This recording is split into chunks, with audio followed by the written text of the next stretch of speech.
पाकिस्तान का cultural capital और एक तरह से इस्लामिक वर्ल्ड का कैपिटल ही बोल सकते हैं। जैसे पहले भी चलते हैं सीओ बाजार को, तो एरल सी का एक अलग ट्रेजेडी वाला कहानी है वो आप ये इसको बोल सकते हो ट्रेडिशनल मार्केट। पूरी खुश आई हुई बार्गेन करो।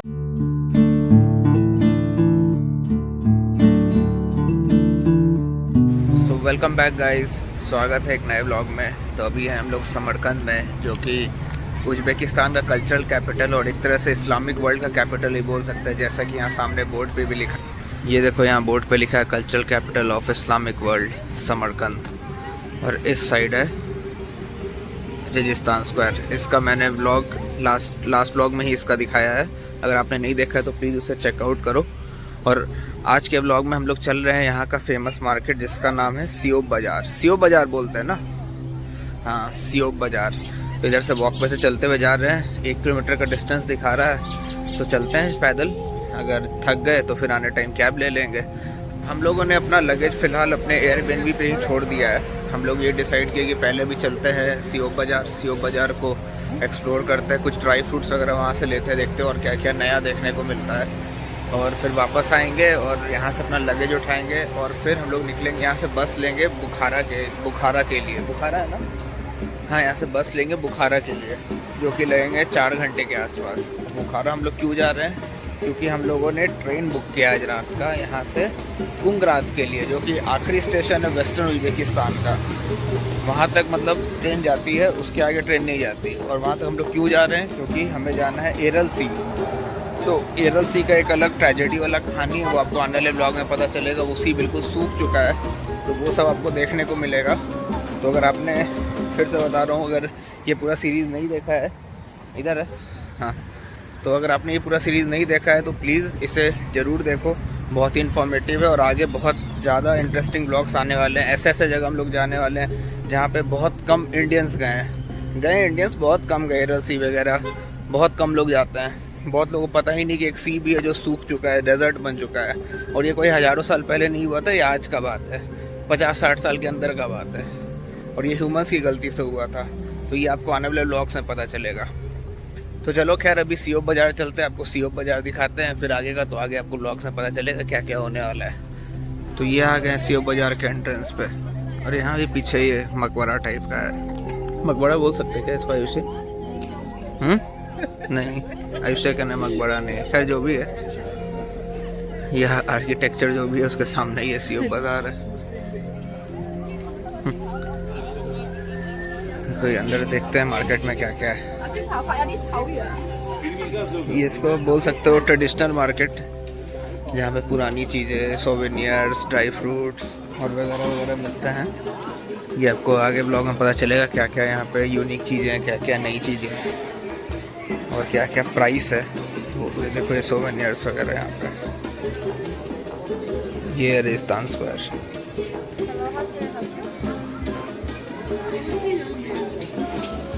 तो यहाँ हमने लिया आधा किलो काजू, थोड़ा सा ये ईरानी पिस्ता है, और वो वाला उज़्बेकिस्तानी पिस्ता कहाँ गया, हाँ ये वाला उज़्बेकिस्तानी पिस्ता है। और फिर हमने लिया थोड़ा सा, क्या लिया हम लोग, और ये वाला, ये बना हुआ जो है पैक्ड, ये हमने 4 पीसेस दिया। खैर ये लोग हम लोग को विदेशी समझ के थोड़ा लूट तो रहे हैं, जो बात है, लेकिन ठीक है, यहाँ क्वालिटी अच्छा मिल रहा है। इंडिया से थोड़ा ही सस्ता है, जितना यहाँ होना चाहिए तो उतना नहीं है। 400 ओके। बहुत सारी चीज़ें यहाँ पे, ये एप्रिकॉट है, ये किशमिश है, फिर ये हाँ हमने ये भी लिया, ये यहाँ का बादाम एक बहुत फेमस, कहाँ गया ये वाला, लेकिन ये थोड़ा पैक्ड रहता है उसमें, क्योंकि आपको दिखाता है, हाँ ये रहा ये इसके अंदर पैक्ड रहता है। पिस्ता जैसा ही दिख रहा है बट ये थोड़ा अलग है। ये उज़्बेकिस्तानी बादाम, ये हमने लिया। चलो अब देखते हैं आगे क्या हम लोग और दिखता है। यहाँ पे सामान लेते हैं, इनको पे करते हैं। पूरे बाज़ार में आपको 80% चीज़ें जो हैं ये खाने पीने की, यही कैश्यू नट्स और आपका जितना ड्राई फ्रूट्स है यही सब, क्योंकि जो सेंट्रल एशियन कंट्रीज़ है ना, यहाँ कैश्यू नट्स बहुत मिलता था। आई मीन ड्राई फ्रूट्स बहुत मिलता, सिर्फ कैश्यू नट्स नहीं, सारे ड्राई फ्रूट्स। आपने वो बचपन में कहानी सुना हो ना, काबुली वाला या काबुल से चने और वो कैश्यू लेके, काजू लेके, काबुली लेके। तो वही, तो इन सब जगह पे जो पूरा सेंट्रल एशियन कंट्रीज़ है, यहाँ पे आपका कैश्यू नट्स बहुत मिलता है। यहाँ भी सोवेनियर्स मिल रहा है। चलो हम लोग एक अच्छा सोवेनियर अभी देखते हैं कौन सा लेता है, क्योंकि हमें सोवेनियर लेने का मन है। यहाँ आए हैं तो यहाँ से कुछ यादें तो लेके जाएंगे ना। और देखो इधर भी ये हैंडमेड जो होता है ना, टोकरी, हम लोग जो टोकरी बोलते हैं, ऑलमोस्ट वैसा ही है, थोड़ा बनावट अलग है, इन सब हैंडमेड है। और हम लोग का जो इंडिया है उस साइड वो फेमस है अपने स्पाइसेस के लिए। स्पाइसेस मतलब मसाले, और इसलिए अंग्रेज आए थे और हम बेराज भी किया था मसालों की वजह से। देखो जहाँ तक आपको दूर दूर तक दिखेगा सिर्फ कैश्यू नट्स के स्टॉल लगे हैं, और सबका रेट यार एक ही है, क्या बताऊँ, कोई ज़्यादा कम करने को रेडी नहीं है भाई। 50 रुपये कम करता है 1000 रुपये का सामान में, और सबका रेट इक्वल है। मतलब शायद इन लोगों ने अपना यूनियन बनाया हुआ है कि भाई सबको सेम रेट ही बताना है। तो ऐसा नहीं है कि आप इससे पूछोगे तो ये अलग बताएगा, ये अलग बताएगा, सब सेम ही बताएगा। तो टोटल हम लोगों ने इतना कुछ लिया। ये जो है आयुषी लेके चल रही है, दिखाओ। इसमें 4 जो मैंने अभी जैसे दिखाया था, इसमें 4 अलग अलग वो पैक्ड है, सारे ड्राई फ्रूट्स वाले जो दिवाली में लोग देखे जाते हैं ना, वो वाले 4 हैं। बाकी अलग से काजू पिस्ता ये सब है। कुल मिला के 2800 रुपये हमारे लगे, जिसमें कि 1 किलो काजू, आधा किलो काजू, 1 किलो पिस्ता और 1 किलो बादाम, और प्लस 4 आपका वो गिफ्ट वाला जो करने का होता है ना, इसमें सारा अलग अलग ड्राई फ्रूट्स लगा होता है। तो एक तरह से ठीक ही, इंडिया थोड़ा सस्ता है, हल्का सा सस्ता है, बहुत नहीं, हल्का सस्ता मिला, जो कि यहाँ पे लोकल्स को और ज़्यादा सस्ता मिलता होगा। लेकिन हम लोग टूरिस्ट है तो भाई उनका काम है भाई हमको लूटना, तो वो किया। पर हाँ ये है कि इंडिया सस्ता थोड़ा सा मिला, लेकिन क्वालिटी एकदम टॉप नॉच है, क्वालिटी में कोई कॉम्प्रोमाइज़ नहीं है, क्योंकि यहाँ का वो स्पेशलिटी ही वही है। देखो यहाँ पे एक स्वीट्स का भी लिखा है, ओरिएंटल स्वीट्स, आगे ड्राई फ्रूट्स। हम लोग उस लेन में गए थे तो सारे ड्राई फ्रूट्स थे, अब यहाँ पे सारे स्वीट्स हैं। ये वाले में अलग अलग स्वीट्स हैं, यहाँ जो ट्रेडिशनल स्वीट्स होते हैं ना, ये सब। मुझे उतना मीठा खाने का मन नहीं, इसलिए मैं ऐसा कुछ खा नहीं रहा हूँ। ये देखो कितना शाइन कर रहा है। How much? 25,000 kilo. Okay, 1 kilo 25, मतलब वही लगभग 180 रुपये के आसपास। पता नहीं कुछ अमावस्या, वो क्या होता है, वो एक होता है अमावट, हाँ अमावट है, हाँ वही। इधर कपड़ों का दुकान है, चलो अब कपड़ों का देखते हैं। आयुषी तो आई ही उस लिए है यहाँ पे।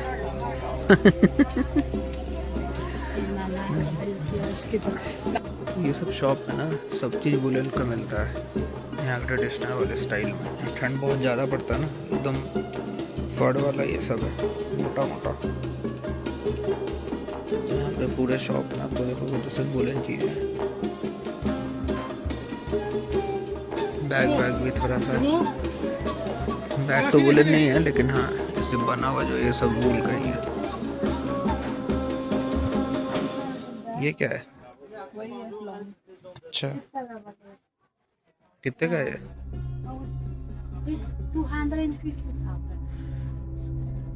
250,000 मतलब लगभग 3,000 रुपये, नहीं 3,000 नहीं, 2,000 के आसपास।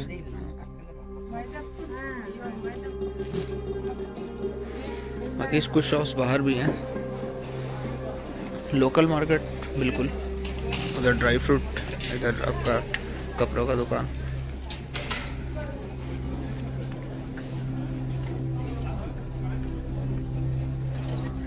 ये देखो पूरी खुश आई हुई सी, बार्गेन करो उज़्बेकिस्तानी या रशियन में।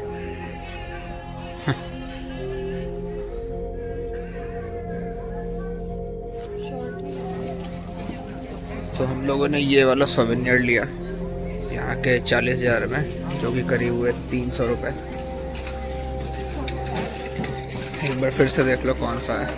ये वाला है, एक्चुअली उसको हमने वो उन्होंने पैक करके दे दिया तो ऐसे दिखा नहीं पा रहे, बट ये सेम है।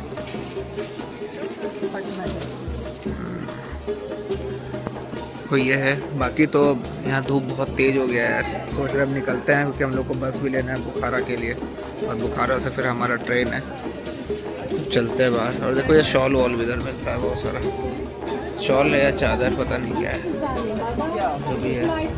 घोड़ों को भी ये खूब लूटते हैं, और हम भी इनके लिए फॉरनर ही है, घोड़ों से शायद कम लूटते हो हमें। खैर चलो ये सब बग्गी लेते हैं फिर से और चलते हैं अपने एयरबीएनबी की तरफ। वो ज़्यादा दूर नहीं, ऐसे 1 किलोमीटर ही है।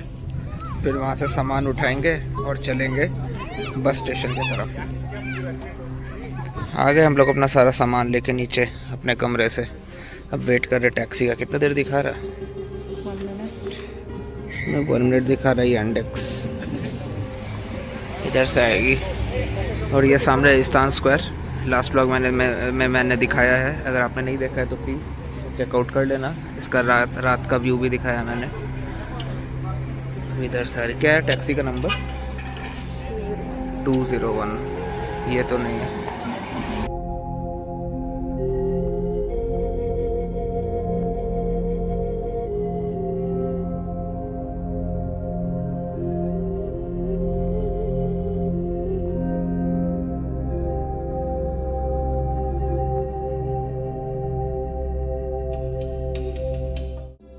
यहाँ समरकंद के बस स्टैंड बहुत मुश्किल से पहुँचे। लोगों को समझाते क्या बताऊँ, किसी भी समझ ही नहीं आ रहा था। गूगल ट्रांसलेशन से भी बहुत ऊपर नीचे हो जा रहा है। फाइनली मिल गया बस, जस्ट बैठे।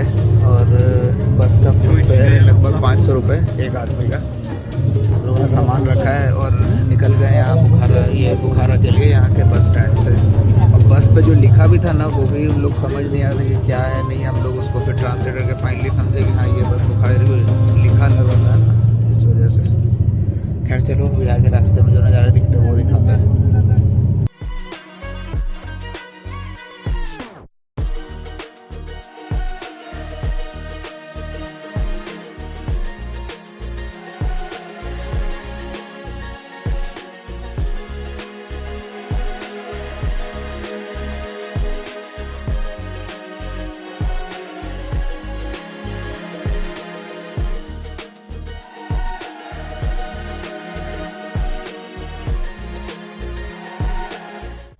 पहुंच गए हम लोग बुखारा। मैं तो बस में बैठते ही सो गया था, पता ही नहीं चला सफ़र कैसे कट गया। अभी यहाँ उतरते ही हमने एक कैब किया है और हम लोग चल रहे हैं यहाँ का जो ट्रेन स्टेशन है। यहाँ पे पता नहीं बहुत अजीब सा है, बुखारा रेलवे स्टेशन लिखा है, बुखारा 1 आता है और टिकट नहीं बुखारा 1 लिखा हुआ है, तो थोड़ा कन्फ्यूजन है। खैर अभी तो ट्रेन में टाइम है रात के 9 बजे है, तो उम्मीद है कि सही स्टेशन हम लोग पहुँचे।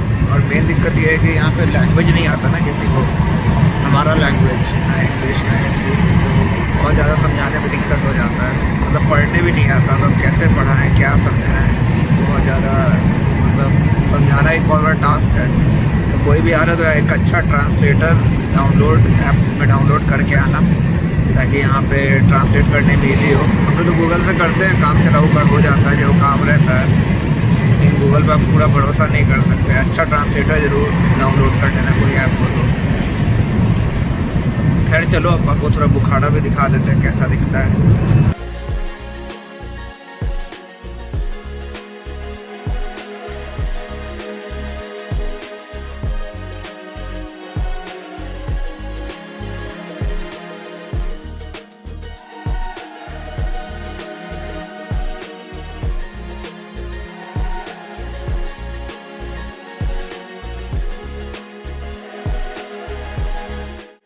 लोग स्टेशन के प्लेटफॉर्म पे वेट कर रहे अपनी ट्रेन का। इधर से आएगी ट्रेन और हमें जाना है इस तरफ। देखो यहाँ प्लेटफॉर्म कितना खाली है, कितना शांत सा। वो तो भी ट्रेन आने वाली तो 2-4 आदमी 5 आदमी दिख भी रहे, ये तो 10-15 मिनट पहले ये खाली कर रहे हैं, कोई भी नहीं था यहाँ पर, दूर दूर तक कोई भी नहीं। सबसे बड़ी बात क्लीनलीनेस है, साफ़ सफाई है, कोई भी यहाँ मतलब नीचे नहीं फेंकता, सब कोई डस्टबिन में ही फेंकता। चलो वेट करते हैं, ट्रेन आ ही रही होगी। ये आ गई अपनी ट्रेन, उज़्बेकिस्तान लिखा है इस पर, और ये है Soviet made train, Russian made train. हमारा कोच नंबर 13 है। पहली बार मैं विदेश में ट्रेन की यात्रा कर रहा हूँ। वैसे तो कल भी बुलेट ट्रेन में बैठा था, बट ऐसा ये नॉर्मल वाले ट्रेन में। देखते हैं ये कैसा होता है, आपको रिव्यू देंगे इस ट्रेन का।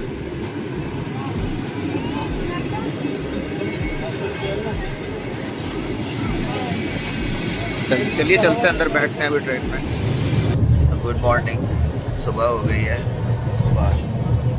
मैं रात को ट्रेन में आके एक्चुअली सो गया था, ब्लॉग नहीं कर पाया, काफ़ी नींद आ रही थी क्योंकि पहली बार कहीं बाहर के ट्रेन में बैठा था। तो कैसे बेडशीट और क्या कैसे करना है, सीट और सिस्टम, ये सब समझने में ही थोड़ा टाइम लग गया। खैर वो सब तो मैनेज हो गया, आपको मैं समझाता हूँ। तो एक बार मैं एक वॉक अराउंड दे देता हूँ उस ट्रेन का, कैसा दिखता है सोवियत बिल्ड ट्रेन। ये दोनों सीट हमारा था, आयुषी अभी भी सो ही रही है। ये सीट ऊपर हमारा था। सब अटेंडेंट आए थे, उन्होंने वो बेडशीट हटाने के लिए बोला, मतलब हटा रहे थे। तो मैंने बोला हाँ ठीक है, ये इंग्लिश उतना समझ आता नहीं। खैर ये देखो, यहाँ पे जो इस साइड है 2 बर्थ है, 1 2 3 4। यहाँ मिडिल बर्थ नहीं होता। और ऊपर में जो ये है, यहाँ आप सामान रख सकते हो। और इधर भी वैसा ही है, हमने ऊपर में सामान रखा हुआ है, 2 सोने का और ऊपर में सामान, और प्लस नीचे भी आप सामान रख सकते हो। और इधर क्या है कि आप इसको उठा के भी रख सकते हो। यहाँ एक बॉक्स है नीचे में, तो ये पता नहीं कैसे खुलता है, पर रात में जो लोग यहाँ रुके थे वो लोग इसको उठा दिए ऊपर और इसमें सामान रख रहे थे अंदर। ये देखो यहाँ का वॉशरूम, भले ही ट्रेन पुराना है बट बिल्कुल साफ है, गंदगी नहीं है।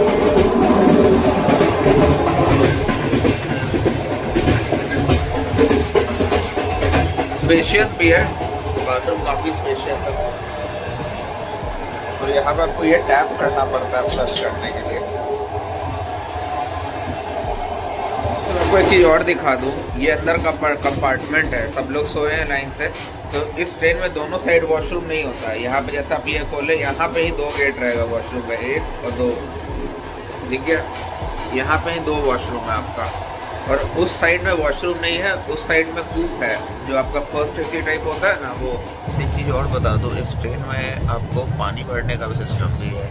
एक छोटा सा सिलेंडर में से आपका हॉट वाटर और एक कूल वाटर निकलता है। तो ये रहता है अटेंडेंट के रूम में, तो उनका भी एक अलग से, जैसा आपको बताया ना, यहाँ पे जैसे सामने में डोर था वॉशरूम का, वैसे ही अटेंडेंट का उधर रूम है जो एक्चुअली कूप की तरह भी आप यूज़ कर सकते हो। तो जैसे मुझसे उन्होंने रात में पूछा था कि आप चाहो तो ये ले सकते हो, कुछ एक्स्ट्रा पे करना पड़ेगा, तो मैंने मना कर दिया था। तो उसी रूम में आपका वो भी लगा, तो कोई भी पूरे कंपार्टमेंट में से वहाँ पे जाके फिल कर सकता है, गर्म पानी या ठंडा पानी। तो ये मुझे बढ़िया चीज़ लगा कि आपको पानी खरीदने का ज़रूरत नहीं है, आप ट्रेन में से ही भर के पी सकते हो।